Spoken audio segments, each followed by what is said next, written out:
The details of the EU-Boris Johnson agreement are still being examined, but one thing is already clear.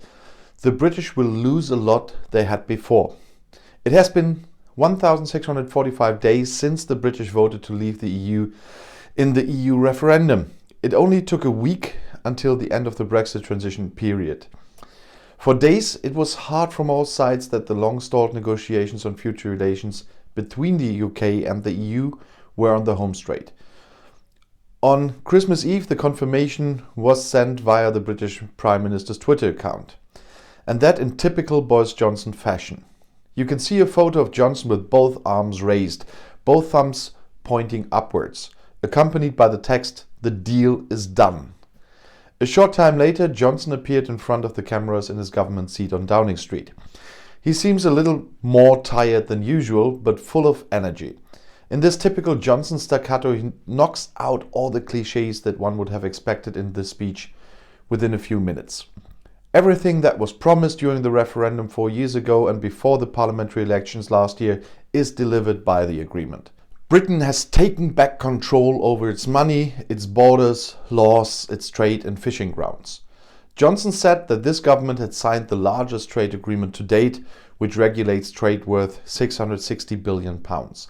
In the areas in which the UK is world leader, London can now set its own standards, for example in the life sciences and the financial sector. The deal is also good for Europe, assured Johnson, as it would also secure standards on mainland Europe. If one side gets the impression that the other wants to undercut it, one can initiate measures as sovereign equals through arbitration in order to protect its consumers and companies, says Johnson. In doing so, he gives an indication of the solution to the problem with a level playing field that has held up the negotiations for a long time. Britain wants to become a science superpower, says Johnson, but also wants to act collectively. The agreement will provide certainty for air traffic, freight forwarders, border guards and security. It is a moment of immense importance. The agreement is not a minute too early for London. The British economy has collapsed more sharply than in any comparable industrial nation because of Johnson's government and what they messed up in the response to the corona pandemic. So far, around 70,000 people have died in connection with the virus in Great Britain, more than in almost any other country. Another strict nationwide lockdown looms. In the south of the country, the virus has recently gotten so out of hand that a new variant of COVID has gained acceptance, which experts say is even more contagious. According to researchers, this variant is now responsible for the majority of infections in London. Worried about this, dozens of countries around the world have cut their transport links to Great Britain in the past few days, or last week, including France. Thousands of trucks were jammed in front of Dover, the country's most important ferry port. A corona rapid test program, which began last Wednesday, is supposed to get stalled movement of goods going again. Nevertheless, the interruptions are likely to continue into the coming year if there is an immediate threat of interruptions due to Brexit. Great Britain is thus largely isolated, stumbling into its newly won Brexit freedom. As much as Prime Minister Johnson extols the agreement, he is celebrating a rather dubious victory. Essentially, London and Brussels have agreed on an agreement that will increase the barriers between the two sides when it came into force today. There you see again, when I'm writing scripts and when I finally know when I'm going to publish it, it's sometimes there's a small discrepancy. So I wrote it in 2020 and it's on the first day of 2021 that this is published. Because while Johnson's predecessor Theresa May was still striving to remain in a common British-European customs area, Johnson insisted that Great Britain must leave both the European internal market and the customs union, all under the leitmotif of sovereignty that the country has from the wants to win back the EU. This has tangible consequences for the economy. British companies and freight forwarders are estimated to have to file around 400 million more customs declarations each year. On the British side, an estimated 50,000 customs officers are still missing to cope with this bureaucratic feat.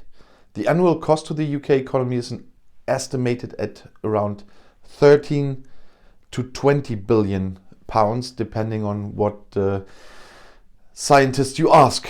The last-minute post-Brexit deal averted the chaos that all sides got a foretaste of in the past few days with the travel bans related to COVID-19. Both sides now claim victory for themselves. Who is right? will show when the details of the agreement have been carefully analyzed. Even if the United Kingdom is an important economic partner and long-term close relationships in security policy and between scientists are desired, from an EU perspective the agreement must meet two requirements.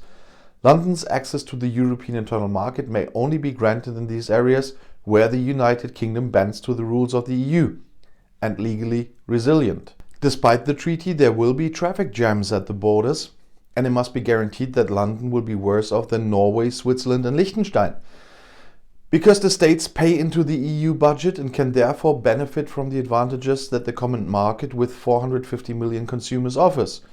From an economic point of view, it is to be welcomed that in future no customs duties will be due on goods when they pass through the English Tunnel. German automobile manufacturers and suppliers in particular would otherwise have been badly hit because the supply chains are closely intertwined, not just for BMW's Mini production, which takes place both on the continent and on the island. Nonetheless, trading goods, services and capital will lose its grip. The convincing advantage of the common market disappears. Despite the trade agreement, the norms and standards for products will be different in the future. This is one of the reasons why there will have to be controls at the borders. Therefore, with the post-Brexit deal, you have to be prepared for traffic jams at the barrier. France, meanwhile, insists on a massive review of British goods at the turn of the year. We have to control British products that come to us, said Secretary of State for Europe Clément Beaune on last Friday on Europe 1. Food or industrial products must comply with all applicable standards. The French state recruited around 1,300 people to ensure these controls. France is a major hub for British goods. About 70% of the trade volume between Great Britain and the EU ran through the northern French ports of Calais and Dunkirk and the Eurotunnel, as the prefecture reported for the northern French region of Hauts-de-France.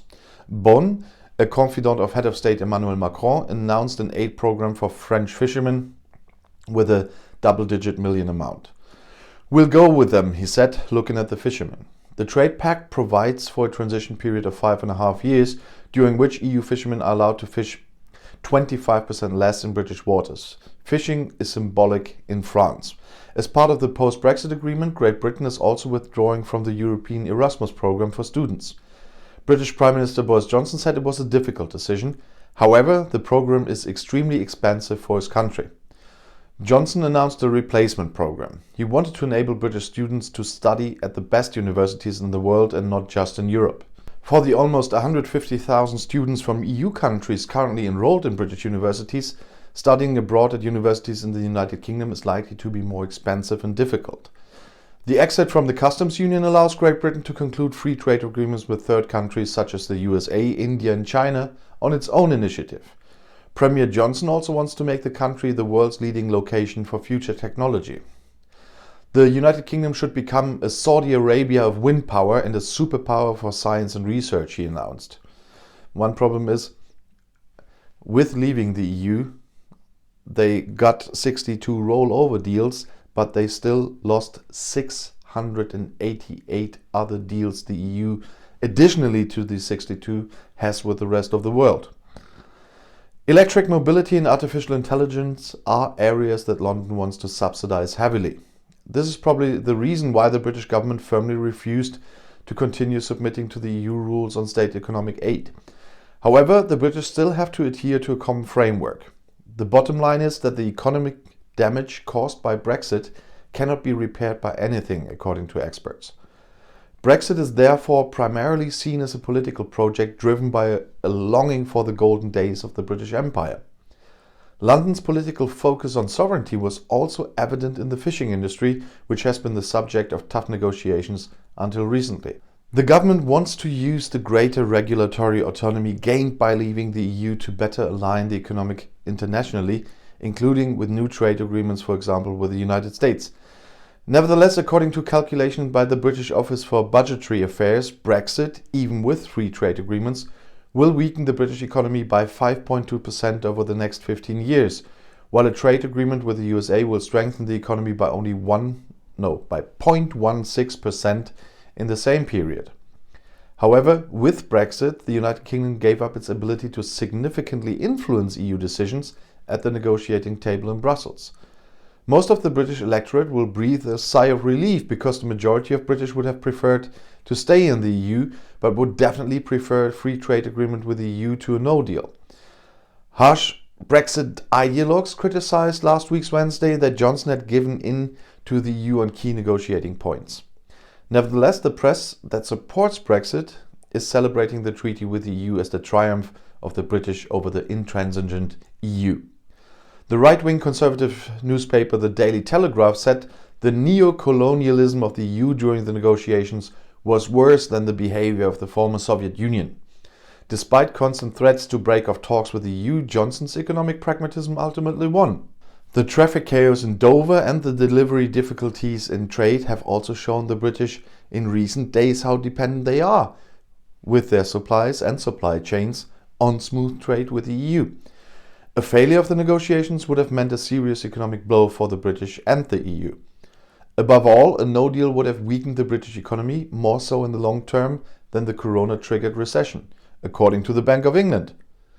The deal is not yet dry. Now it's the turn of the European Parliament, after the 27 member states already agreed to enact it provisionally. The democratically legitimized co-legislators have to examine the text of the contract, which is about 1,300 pages long, and decide whether EU Chief Negotiator Michel Barnier has really protected EU interests. The political pressure and the time constraints that weigh on them are enormous. Who wanted to take responsibility for plunging the economies in the EU and on the island into chaos with a no? This is an unreasonable expectation for the sovereign. On average, the review of a trade agreement that the EU Commission has presented to Parliament in recent years took over 100 days. Now it has to go faster. It is clear who has brought about this situation, which is bordering on blackmail. Boris Johnson, a clown and gambler who does not take the truth very seriously, delayed the negotiations on a deliberate basis. At first he wanted to wait and see whether his mental brother Donald Trump would not get a second term as US President and then give him a privileged trade agreement with which he could and would not be so dependent on the EU. When this option failed and Joe Biden was elected, the British Prime Minister then insisted on being able to cook the EU side soft.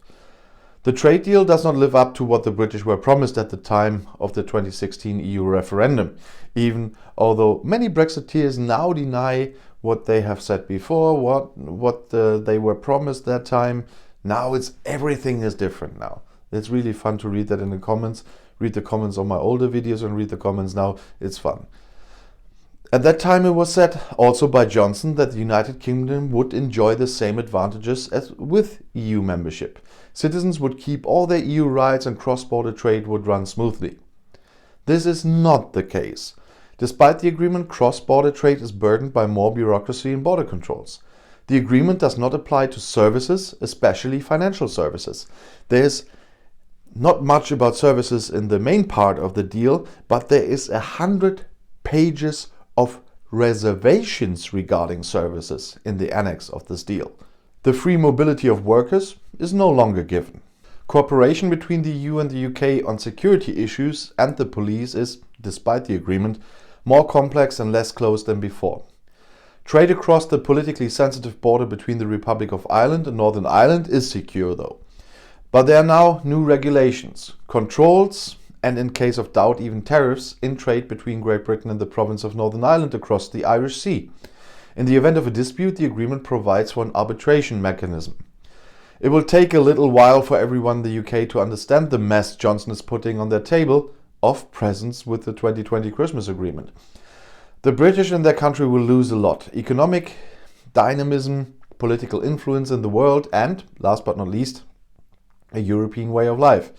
The best deal the British had was when the UK was a full member of the EU. And if you want to stay informed, please subscribe to my channel and my other channels. I'll see you in my next video. Bis gleich.